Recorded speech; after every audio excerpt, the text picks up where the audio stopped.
الحمد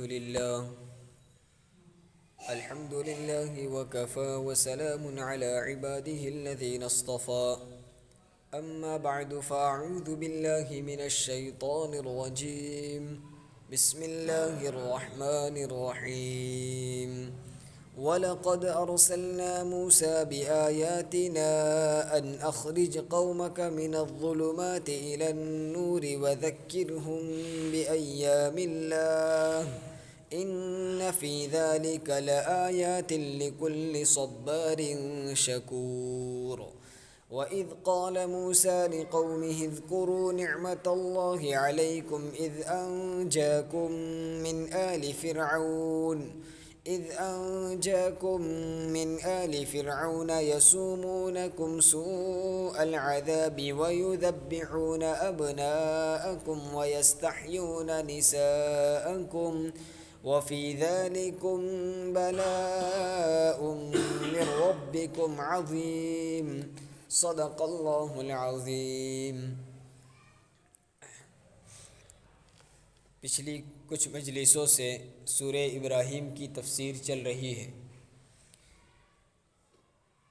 جو آیتیں ابھی آپ حضرات کے سامنے تلاوت کی گئی اس میں اللہ تبارک و تعالیٰ فرماتے ہیں وَلَقَدْ أَرْسَلْنَا مُوسَىٰ بِآيَاتِنَا، اور تحقیق یہ ہے، پکی بات یہ ہے کہ ہم نے موسیٰ کو ہماری آیتیں دے کر بھیجا۔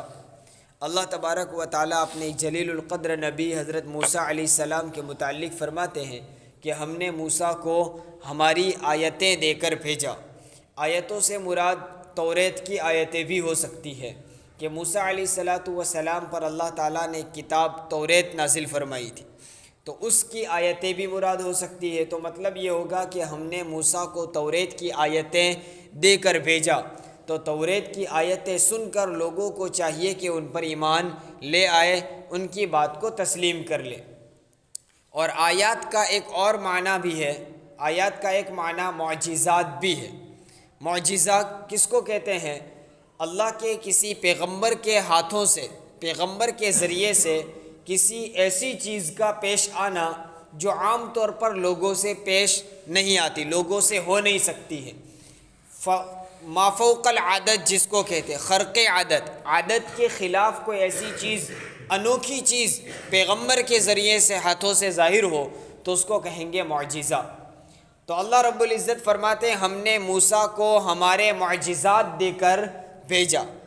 اللہ تبارک و تعالیٰ نے اپنے تمام انبیاء کو کوئی نہ کوئی معجزہ دیا تھا تاکہ ان کی امت اس معجزے کو دیکھ کر ان پر ایمان لے آئے۔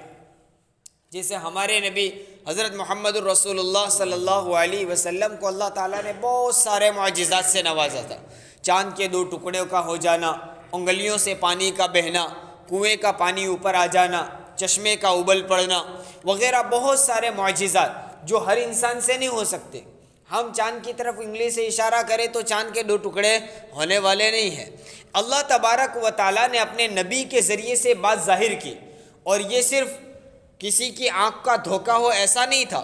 چاند کے 2 ٹکڑے ہو کر لمبے وقت تک یہ چیز رہی اور لوگوں نے کھلی آنکھوں سے دیکھا، اور 2 ٹکڑے کا مطلب یہ بھی نہیں تھا کہ باریک سا تھوڑا سا فرق ہو، بیچ میں تھوڑی سی دراڑ ہو، نہیں، بلکہ 2 ٹکڑے باقاعدہ الگ الگ ہو چکے تھے، اور دنیا کے مختلف ملکوں کے لوگوں نے بھی دیکھا۔ بعض تاریخ کی کتابوں میں لکھا ہے کہ اس وقت ہندوستان کا جو بادشاہ تھا اس نے بھی یہ منظر دیکھا تھا۔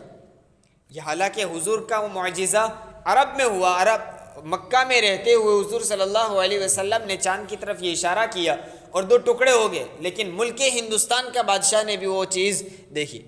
تو یہ اس کو کہتے ہیں معجزہ۔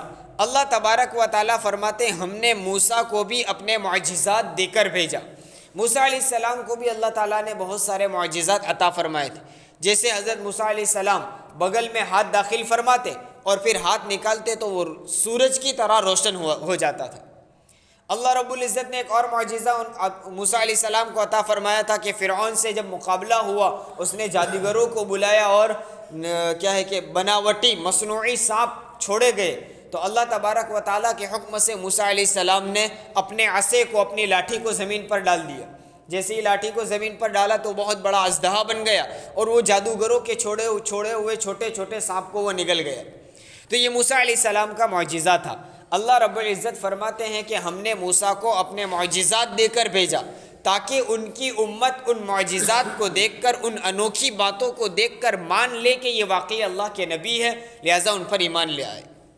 یہ آیت کے دو مطلب ہے، وَلَقَدْ أَرْسَلْنَا مُوسَىٰ بِآيَاتِنَا، ہم نے موسیٰ کو ہماری آیتیں یا تو تورات کی آیتیں یا معجزات دے کر بھیجا۔ کیوں بھیجا؟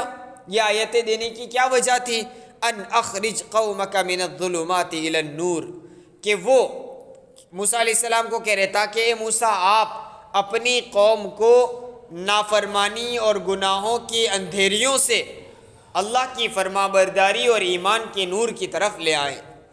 فرعون کے ماننے والے اور اللہ کے راستے سے بھٹکے ہوئے لوگوں کو اس اندھیریوں سے نکال کر اللہ کی فرما برداری اور اللہ پر ایمان لانے کے نور پر لے آئے، اس لیے ہم نے موسیٰ کو معجزات عطا فرمائے۔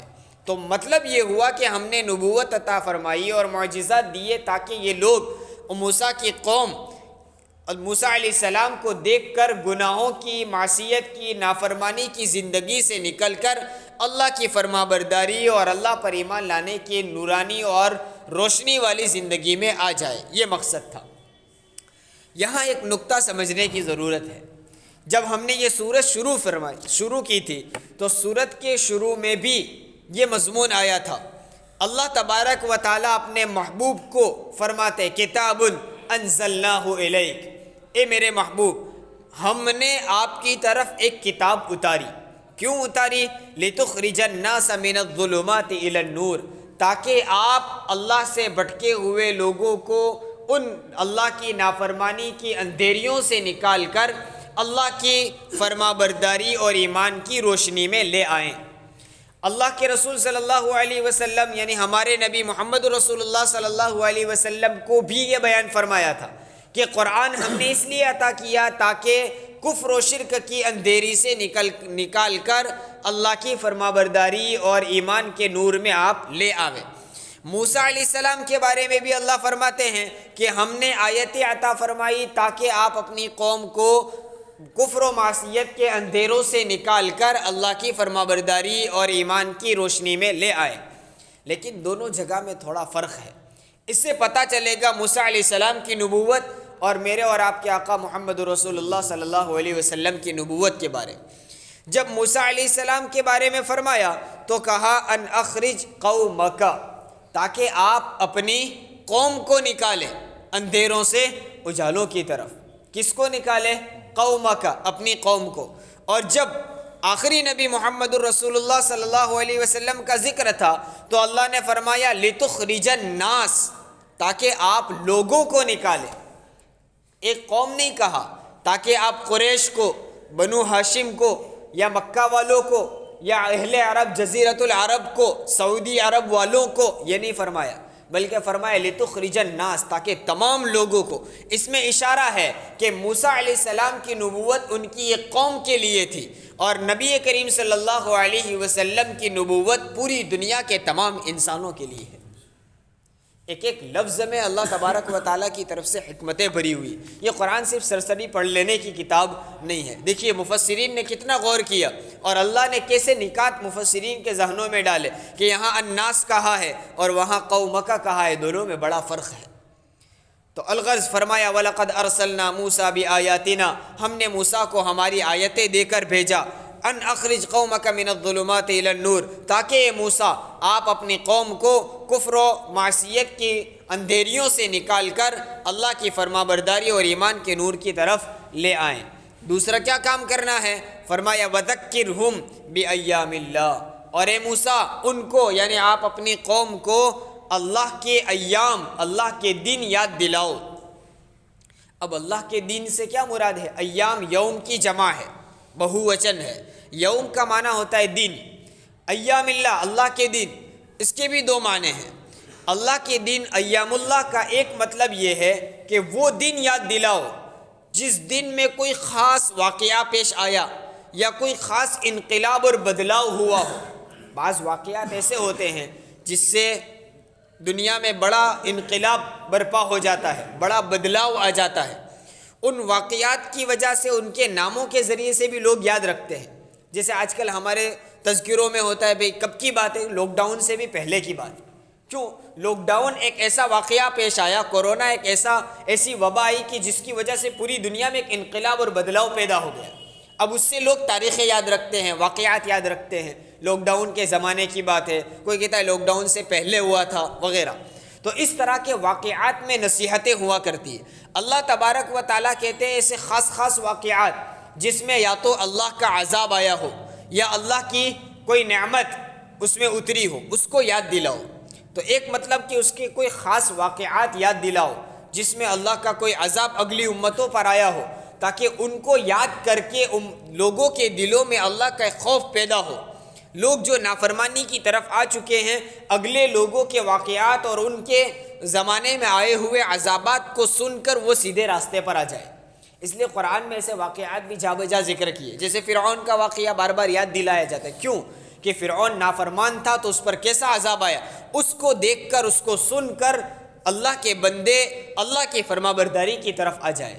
تو فرمایا وَذَكِّرْهُمْ بِأَيَّامِ اللَّهِ، اللہ کے دنوں کو، یعنی ان خاص دنوں کو جس میں کوئی خاص واقعہ پیش آیا ہو یا اللہ کا کوئی عذاب آیا ہو، اس کو یاد دلاؤ۔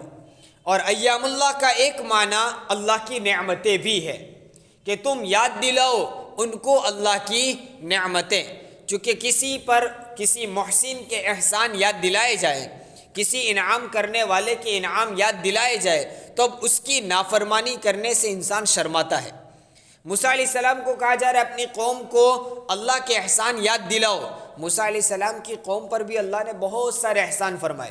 وہ وادی تیہ میں بھٹک رہے تھے، اللہ تبارک و تعالیٰ نے بادلوں کے ذریعے سے ان کو سایہ کر دیا تھا۔ ایک زمانے تک ان کے لیے آسمان سے کھانے کا نظام ہوتا تھا، من و سلوہ اترتا تھا، ان کو پکانے کی، کھیتی باڑی کرنے کی، کاروبار کی ضرورت نہیں۔ لیکن وہ نافرمان بھی اتنی زیادہ تھی وہ قوم کہ انہوں نے اللہ کی ناشکری کی اور وہ نعمت ان سے چھین لی گئی۔ تو اللہ تبارک و تعالیٰ کہہ رہے کہ دیکھیے ہم نے تم پر کیسے کیسے احسان کیے۔ وادی تیہ میں تم بھٹک رہے تھے، گرمی میں تھے، تم کو ہم نے تم پر بادل کے ذریعے سے سایہ کیا، تمہارے لیے کھانے پینے کا انتظام کیا۔ فرعون جیسا لشکر تمہارے پیچھے پڑا ہوا تھا، تمہارے لیے ہم نے سمندر میں راستے بنا دیے اور تم سمندر کو پار ہو گئے، اور اس پر بھی احسان یہ کیا کہ فرعون کے لشکر کو ہم نے سمندر میں غرق کر کے ڈبو کر ہلاک کر دیا۔ تو یہ سارے واقعات کو یاد دلاؤ، اللہ کے احسان کو یاد دلاؤ، تاکہ ان کی آنکھیں کھلے اور سمجھ میں آئے کہ واقعی اس اللہ نے ہم پر اتنے احسان کیے، ہم اس کی نافرمانی کیسے کریں۔ تو کہا وَذَكِّرْهُمْ بِأَيَّامِ اللَّهِ، اللہ کی ایام یعنی نعمتوں کو، یا اللہ کی طرف سے آئے ہوئے عذابات کو یاد دلاؤ۔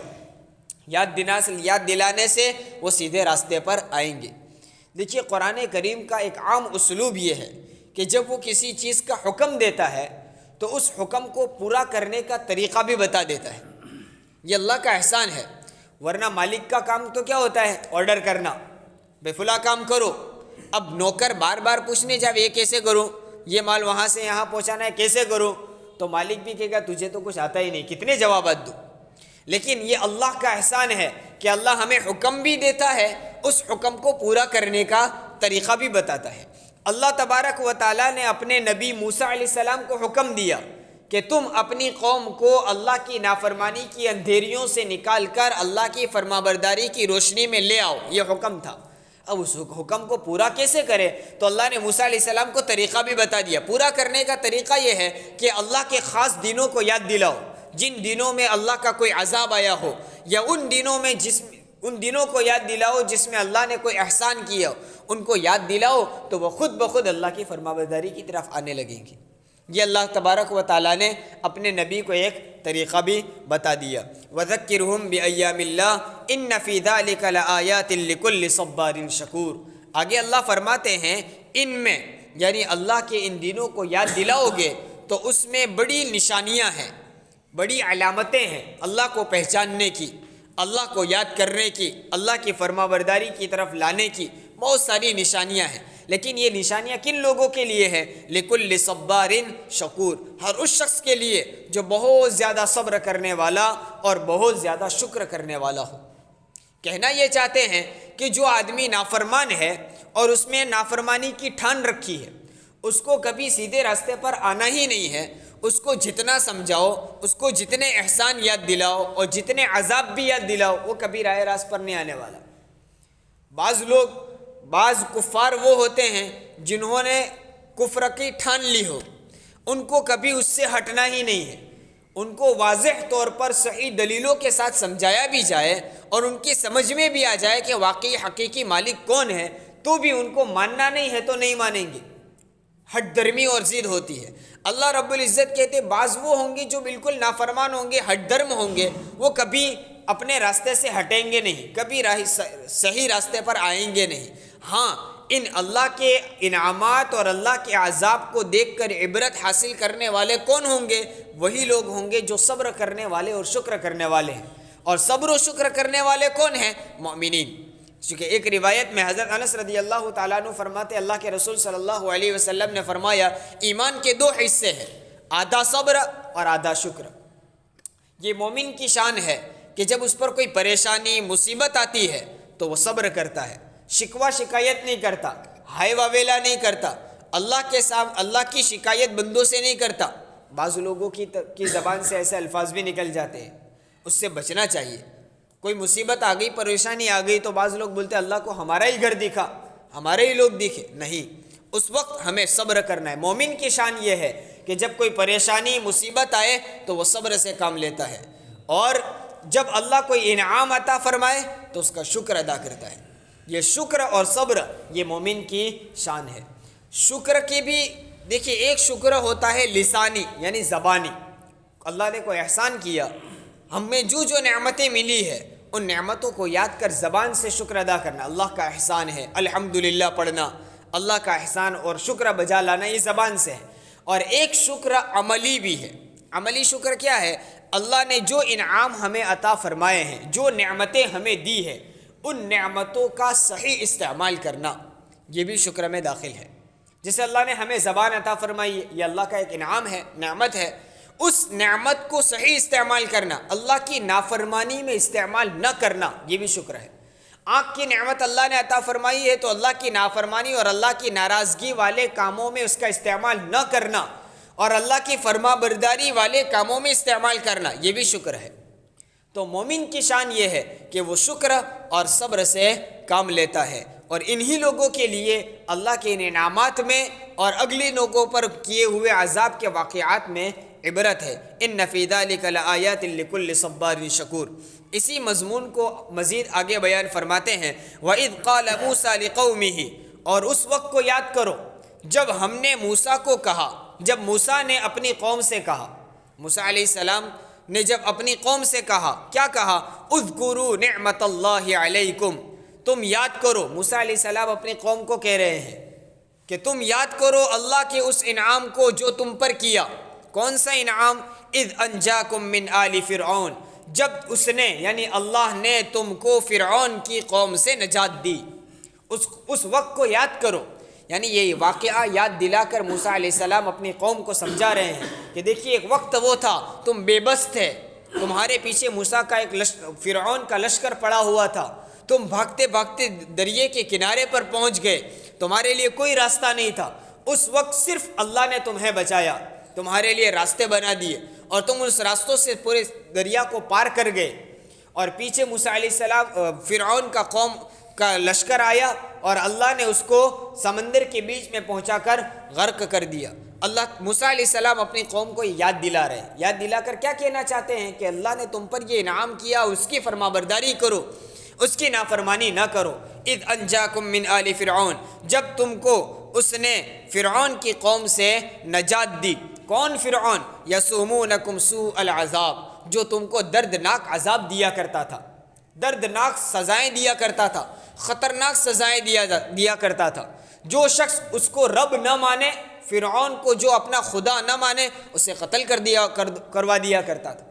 اور خواب کے ذریعے سے جب بتایا گیا کہ ایک بچہ پیدا ہوگا اور وہ بڑا ہو کر فرعون کی سلطنت کو ختم کرے گا، فرعون کو جب پتہ چلا تو اس کی قوم میں جہاں کہیں لڑکا پیدا ہوتا اسے ذبح کروا دیا جاتا تھا، اس کو مار دیا جاتا تھا۔ یسومونکم سوء العذاب ویذبحون ابناءکم، اور وہ تمہارے بیٹوں کو ذبح کر دیتا تھا۔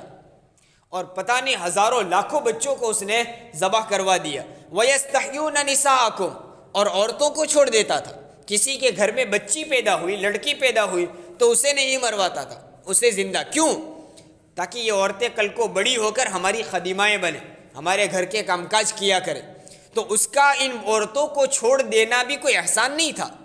لڑکوں کو ذبح کروا دینا جس طرح اس کی طرف سے ایک ظلم تھا، اسی طرح لڑکیوں کو زندہ چھوڑ دینا بھی اس کی طرف سے ظلم تھا، تاکہ کل کو یہ عورتیں بڑی ہو کر ہماری باندیاں بنیں، خادمائیں بنیں اور ہمارے ہاتھ تلے رہے، ہماری خدمتیں کیا کریں، ہمارے کام کاج کیا کریں۔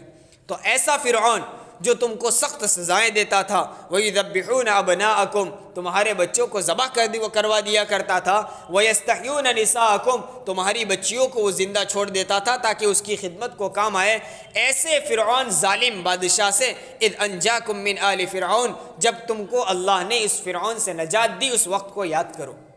یہ موسیٰ علیہ السلام اپنی قوم کو یاد دلا رہے ہیں۔ وَفِي ذَلِكُمْ بَلَاءٌ مِّن رَبِّكُمْ عَظِيمٌ، اس میں تمہارے پروردگار کی طرف سے بڑی آزمائش ہے، بڑی آزمائش، بڑا امتحان ہے۔ یہ امتحان، ایسے واقعات لا کر اللہ تعالی ہمارے امتحان لیتا ہے۔